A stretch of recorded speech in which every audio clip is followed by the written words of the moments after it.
চাঁদপুরে ইলিশ সংকট, বাজারে দাম বাড়ছে, বিক্রি কমছে। চাঁদপুরের মতলব উত্তর ও মতলব দক্ষিণ উপজেলার মাছের বাজারে ইলিশের সংকট সৃষ্টি হয়েছে। নিষেধাজ্ঞা শেষ হলেও বাজারে পর্যাপ্ত পরিমাণে ইলিশ নেই এবং যে ইলিশ রয়েছে তার দাম অত্যন্ত বেশি। এর ফলে ক্রেতাদের মধ্যে হতাশা ও উদ্বেগ তৈরি হয়েছে। ইলিশ ধরার নিষেধাজ্ঞা ৩ নভেম্বর শেষ হলেও সাগর ও মেঘনার পানির চাপ কমে যাওয়ার ফলে ইলিশের সংখ্যা অপর্যাপ্ত।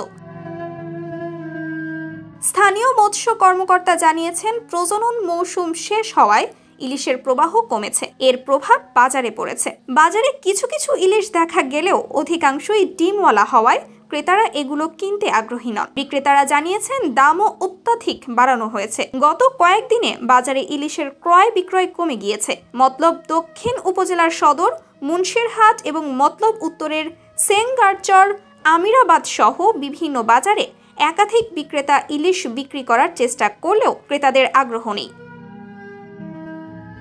অধিকাংশ ক্রেতা দাম নিয়ে মলিন মুখে ফিরে যাচ্ছেন। মতলব দক্ষিণের মাছ বিক্রেতা প্রাণ কৃষ্ণ দাস বলেছেন, এখন বাজারে দিনে 15 থেকে 16 কেজি ইলিশ আসে, কিন্তু দাম বেশি হওয়ায় বিক্রি হচ্ছে না। প্রতি কেজি ইলিশ 1800 থেকে 2000 টাকা। মাঝারি আকারের ইলিশ বিক্রি হচ্ছে 1300 থেকে 1400 টাকায়। অধিকাংশ ইলিশই ডিমওয়ালা, যেগুলো বিক্রেতাদের জন্য আরো বেশি চ্যালেঞ্জ হয়ে দাঁড়িয়েছে। জেলেরা জানাচ্ছেন, নিষেধাজ্ঞার পরও পরিস্থিতি তেমন ভালো হয়নি। মতলব উত্তরের জেলে পরিমল দাস জানিয়েছেন, জাল ফেলে 5 থেকে 7টি ইলিশ পাওয়া যায়, কিন্তু এগুলো বিক্রি করেও ট্রলারের ডিজেল খরচ ওঠে না। এ অবস্থায় পরিবারের জন্য খরচ জোগানো কঠিন হয়ে পড়েছে। তবে কিছু আশার কথা শোনা যাচ্ছে।